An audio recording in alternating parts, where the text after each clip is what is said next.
Punchline, Laurence Ferrari sur Europe 1.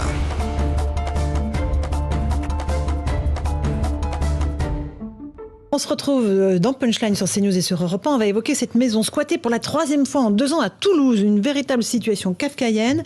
La propriétaire, qui est une personne âgée, n'arrive pas à vendre cette maison parce que régulièrement, il y a de nouveaux occupants qui viennent s'y installer. On va écouter. Il y a eu une manifestation cet après-midi d'habitants qui sont venus pour tenter de mettre un cadenas sur la porte pour empêcher les squatteurs de revenir, ce qui est tout à fait ubuesque. On va écouter la fille de la propriétaire de la maison et puis les habitants qui sont venus leur prêter main forte. Maintenant, ce sont d'après eux les nouveaux propriétaires. La maison est vendue et voilà. Mais maintenant, c'est à nous battre donc pour vider les squatteurs, sachant que la maison, ça fait 4 ans qu'on se bat aussi pour la vendre. Ils quittent la maison de la pauvre famille. C'est une maison de famille qui appartient à une famille depuis des années. Et aujourd'hui, ils ne peuvent même plus accéder à leur maison. Ils ne font même pas d'efforts pour eux. Ils squattent des maisons qui ne leur appartiennent pas. Tout le monde ici trouve ça scandaleux. Et puis bizarrement, c'est toujours des maisons de personnes âgées qui sont visées, qui ne peuvent pas se défendre elles-mêmes. Voilà pour cet habitant de Toulouse qui tente d'aider cette dame à récupérer sa maison. Monsieur Couvi, les forces de l'ordre là sont impuissantes, pareil, ne peuvent pas intervenir? Alors normalement, la loi a changé depuis le 1er janvier 2021. Maintenant, ça passe plus par la justice, c'est le préfet qui a 48 heures pour agir. Donc, ça fait 2 ans, donc il prend le temps. Hein. Ah bah, alors, ça fait peut-être pas 2 ans que les squatteurs sont dans la maison, mais ils reviennent souvent.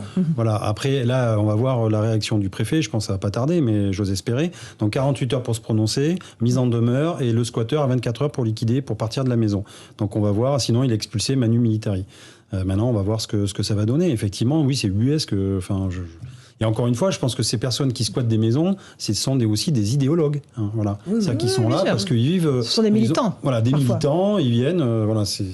Christian Proto, sur cette situation. Moi, ce qui m'étonne, c'est depuis cette loi que tout le monde attendait de ses voeux, parce que c'est quand même étonnant de voir que ça fait des années qu'effectivement, on réalise qu'il fallait des procédures qui n'en finissaient pas pour sortir des gens qui étaient des occupants sans droit. Et je ne comprends pas pourquoi on n'autorise pas, il n'y a pas eu dans le texte la possibilité que la décision puisse être immédiate. Il y a occupation d'un lieu sans droit ni titre, expulsion immédiate par les forces de l'ordre. Et ça, la gendarmerie ou la police serait en capacité de le faire dès que le maire alerterait.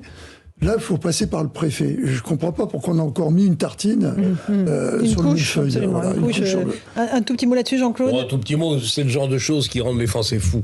Parce que ça s'attaque à, quand même, ce qui fait l'objet de leur vie, c'est-à-dire le droit de propriété. Ces malheureux ont économisé, j'imagine, des années et des années pour s'acheter cette maison. Ils essaient de la vendre, ils n'y arrivent pas, évidemment. On en est à la 3e occupation de gens qui n'ont rien à y faire. Proto a complètement raison. On ne comprend même pas qu'il y ait des délais. Alors bon... On prend en compte les disponibilités de la police, certes. Non mais, vous pouvez pas, il n'y a pas une occupation, elle est illégale. À partir du moment où elle est illégale, vous devez intervenir et rendre le bien à son propriétaire. Il n'y a pas d'autre chemin, il n'y a pas d'autre voie. Mais c'est vrai que pendant des années, au fond, on a montré une certaine complaisance avec ces gens qui essayaient de se loger dans des conditions discutables, certes, mais bon, les propriétaires... Il y a un certain nombre de personnes à la rue dans notre pays, Jean-Claude, ça ne vous a pas échappé. Mais c'est pas aux propriétaires privés de les accueillir. Allez dans les rues, vous verrez. Hein. Ce n'est pas aux propriétaires privés de les accueillir. Que l'État fasse son boulot, pour une fois. Céline Pina. Il y a un souci, il y avait un article, je crois, il y a une semaine dans Le Parisien, sur des squats, justement en région parisienne ou ailleurs, qui montrait qu'en fait, ça devenait un réseau. Autrement dit, on vendait des adresses de lieux à squatter, relativement chères aussi. On organise le squat, parfois, assez rarement, mais des fois même avec la complicité de certains propriétaires.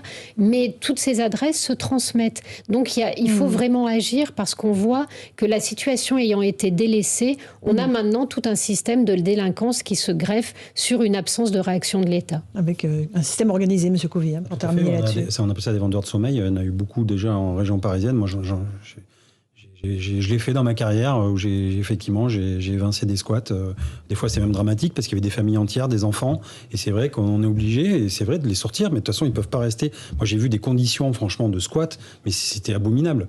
Et on ne pouvait pas laisser ces gens-là dans des squats. Ils payaient des loyers. Ils payaient des loyers à des voyous. À des voyous qui cassaient les portes, qui louaient les squats et qui exploitaient la misère humaine. Là, par contre, je suis sûr, honnêtement, en grattant, c'est des militants, ça. Ça, c'est des militants politiques, ils sont là. Je pense pas que ce soit des nécessiteux. Je pense que réellement, c'est des militants idéologiques. On va suivre l'affaire.